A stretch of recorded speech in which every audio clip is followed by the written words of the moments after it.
some of the things that, that bothered me with this was, you gonna roll now? Yeah, we're rolling.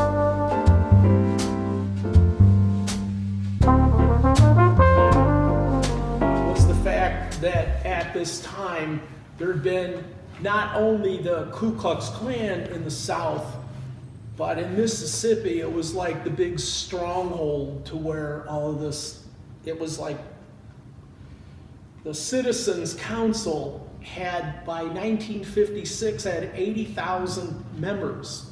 Mm-hmm. And they were just average white people that got together as groups, mm-hmm. and they would do this, push this Jim Crow thing.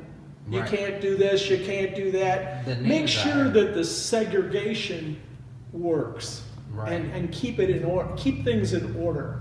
The name that I heard for a group that sounded similar to that was the League of the South, but the White Citizens Council, I don't think I read that name, but could easily be the group that were easily pushing all of that, for sure. Because it wasn't publicized that much. Yeah. It was kind of like an under the table kind Mm-hmm. of thing. I know that they were several markers that they made. Speaking about Emmett Till, they named, I believe it was a street, they named a bridge, they named a couple different things, and they had this sign or plaque or something like that.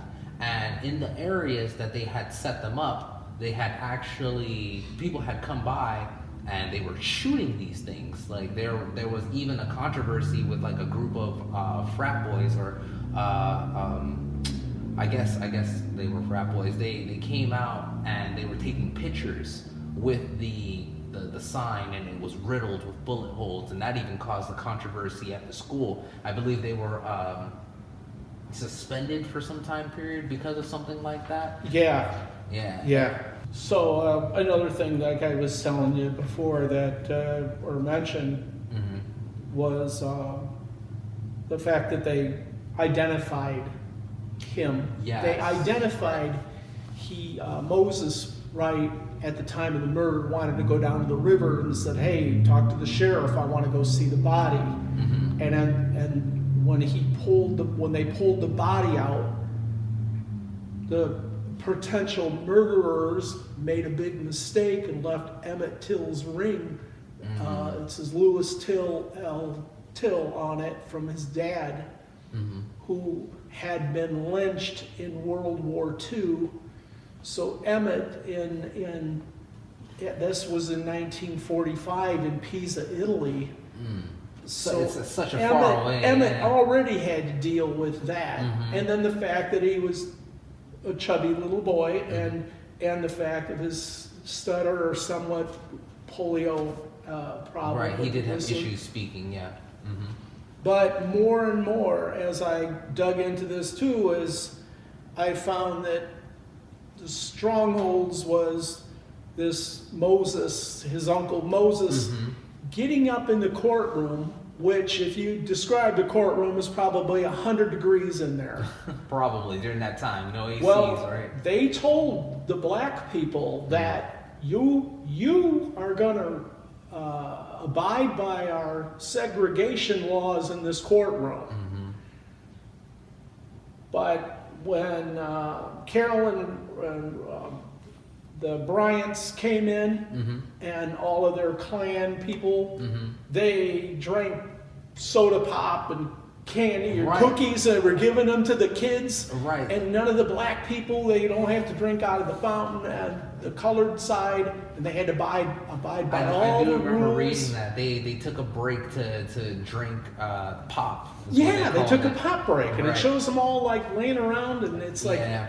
unbelievable. Yeah. But But that image of Moses standing up in the courtroom as he's like pointing over the you don't the crowd. talk back In in that it's time. unheard of, you know. and he did it in a courtroom, in Right. a wide open boom.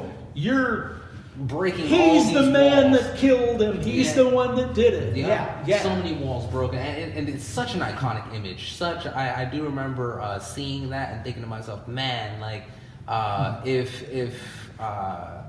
the trial wasn't about Emmett doing that, that probably could have gotten him messed up too, just for doing that.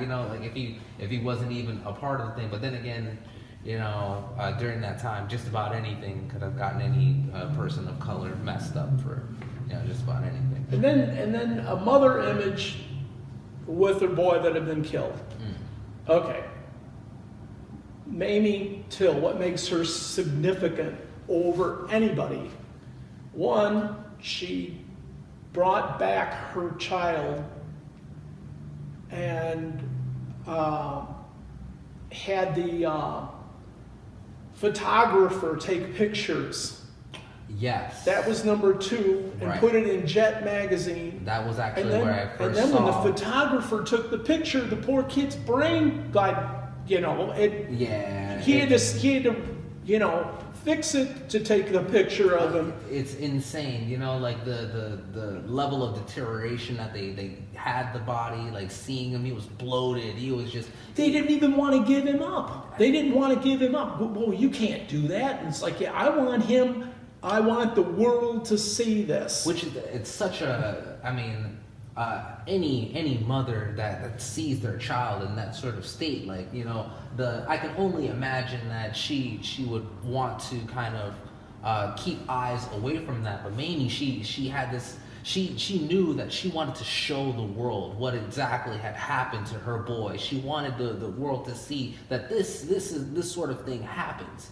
And I think that it was a bold move that literally helped set that fire that started the whole civil rights, movement. It's right. just like the big one. And then you had Rosa Parks about the same time period, it just Right. lapsed just in sequence. Mm-hmm. I do remember reading that the quote that she gave was when she was asked to go to the back of the bus. She sat there and she was thinking about Emmett Till, and she just knew that she couldn't go back there. I actually didn't know that she gave that quote. I didn't know that she had said that. But to think about how Emmett had affected her to such a degree that she felt as if this was that thing that she had to stand up for. I didn't know. Made that her was like a category. 5 times stronger Right. than the regular. Most women would have broke down and Right, just just went in a moved. nut house or Yeah. something over Yeah. it. But I think the more she fought, the more she felt that, hey, we got to prevent this from happening. Mm-hmm. Absolutely. This is wrong. This is at a federal level. This is Right. wrong. This kind of stuff can't happen. Absolutely. So it was her strength and her ability to do that, and but that's what I wanted to convey. And then there was like 7 people in the pickup truck that were identified by I had his gentleman's name, but he claimed he's seen 7 in the truck, 4 in the front and 3 in the back. Mm-hmm. But sometimes even the witnesses had to be protected. There had to be a safe house. They would just, someone would just kill another one. It would just disappear. So Yeah. that during that time. for there was even just, maybe to make them how to get to Kentucky, how to get to Illinois, because there wasn't no Yeah, I mean, like you'd have to know your way around, and during that time, there were a lot of places that if you didn't know where you were walking right into trouble. If you were someone of color, you were just kind of trying to go about what it was that you were trying to do, but being in the wrong place at the wrong time often leads to dire consequences.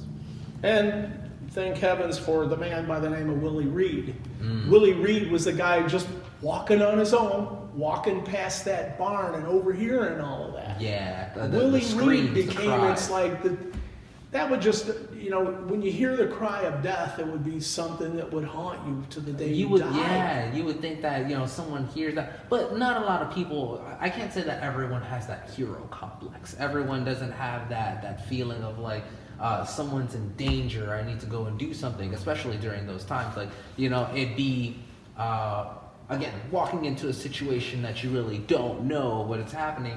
And I'm not saying that it was the right thing to do to walk away from something like that. I personally have a hero complex. But when you're walking down this little side road, and you're thinking, all I'm going to hear is birds chirping, and all of a sudden you're hearing someone scream out of their mind. Right, it'll scare you to death, I'm sure. It just changes the whole thing. Yep. 3 days had been passed, 2 or 3 days had been passed after he did the wolf whistle to Carolyn Bryant. Right. And, the kids never thought nothing of it. They just went along with it. Didn't really tell Moses what happened, It was no big deal to them. But, they were woke up at like 2:30 in the morning out of a sound sleep. We want the Chicago boy. We want the one that whistled. Terrifying. We want him. Let me get my shoes and socks and let's go. They grabbed him. And then Moses was like, well, the thing in the South was to just take him out and whoop him. That's what they'd say. Whoop him, give him a spanking or a beating, and teach him a lesson. That's what they would say. This kind of went further and further and further. And if you would have been a bug in the barn when all of this happened, I'm sure there was a little bit of back and forth. Yeah, I can imagine. So, I mean, we were talking about times and like how things change. So, since Emmett's life was taken back in Mississippi, right? What do you say about the progress that has been made during that time? Like, would you say it's sufficient? We were talking about the act that was just passed not too long ago. Do you feel as if we're making the right steps to show people that we are trying to become better as a community, as people? Would you say that we're heading in the right direction? We want to convey that people of political affiliated, white, black, Asian, Spanish, whatever, have shown no unity amongst people. It's they did this, they did that, they did this, they did. What about we? How can we come together to overcome the problems that we're dealing with now? Right. It's going to keep happening. It might not be Emmett Till. It might be something else. Well, now we're dealing with police brutality. That's not a color issue there. That's a hate issue. Right. So they're just showing authority. They just change. But one thing that I feel that needs to be brought back is the death penalty. Because you feel that way, yeah? I feel that way. However, there's been thousands of people wrongly accused of crimes that they never committed. Right. But now what I'm saying, Nate, that we do have DNA evidence. And in some cases, which is one big one for Illinois, you can legally go and kill thousands of people in Illinois and get away with it. And not only that, we're talking about Cremo. In comparison, as times got better, no, there's still hate. There's still a lot of hate. Absolutely, yeah. And it's all different forms. It just changes forms. But when you have a person that commits a crime like that, not only you got the visual evidence, you got the testimony. You know what? Why should the people of a community pay for that person to live out their life in free medication, free health, free vision and glasses? And you know what? It's wrong. So this painting has a very strong impact, and it should just everyone. I wanted to make sure that it affected everyone, not just people of color or people, but again, I'm telling the story from my point. My first thing was, watching the documentary after my sister told me about it. Right. I contacted the gentleman, I can't remember his name, that wrote it, and he was communicating with me for a little bit. But it was 2014. I told my girlfriend at the time, who I now married, that I wanted to go to the cemetery. And she's like, what? I was like, I gotta see where Emmett Till's buried. She says, oh, okay. Which so is she like, says, such a... So we went to okay. Like, who's thinking of that? Yeah, so we're riding around Allsip, and it's like, let's go to Burr Oak Cemetery. And it's like, I want to see where Emmett Till's buried. And I walked out. She says, I'll wait in the car. You go do your thing. And it's like, okay. I had to get my inspiration. Right. There's a short-term inspiration and a long-term inspiration. Right. He was long-term. The stuff had to Since build up. Starting in like 2007. For me to create it. About it. Yeah. Right. So then we're at 2014, and I took pictures, and I looked down at this thing, and it just, the sunlight had hit his little picture frame, and it kind of like glowed where his picture was. So I got down on my hands and knees and I flipped it open, and it's like, look, there's no flowers on his grave, and all it had was a little stick on it, and it was, to me, it was degrading. And then it had a cracked lens on it. Right. So I took a close-up of the cracked lens. I mean, people didn't even trim around the bronze thing or put up even silk flowers in the thing. And, I didn't know what I was going to when I seen would that. say, seeing something like that, it just reminds you that humanity has a short memory. There are things that'll happen, and it'll be so traumatic, so devastating to a person, a group, a place, and then time passes, and it's as if nothing has happened at all. Yeah. And it happens far too often, and I can see that in the way that you're describing the gravesite, it's definitely another one of those cases where people forget that this was somebody that changed something with the world, that changed a lot of people. Well, all of the activists that are out there, you know what? You want to do a good thing besides speak out, do something like that. Go decorate the poor kid's grave, or there's other ways of making that passion that you have decorated. Show your respects. That's exactly what we would need. I mean, like doing something like that is just it's remembering. It's telling us that we shouldn't forget these things, that we shouldn't forget that these things have happened and these people existed, these events took place. And if we really want to push the idea, push the thought, or push the action of coming together, doing something like that, just getting a group of people together and doing that would show that we're at least trying to take that step forward.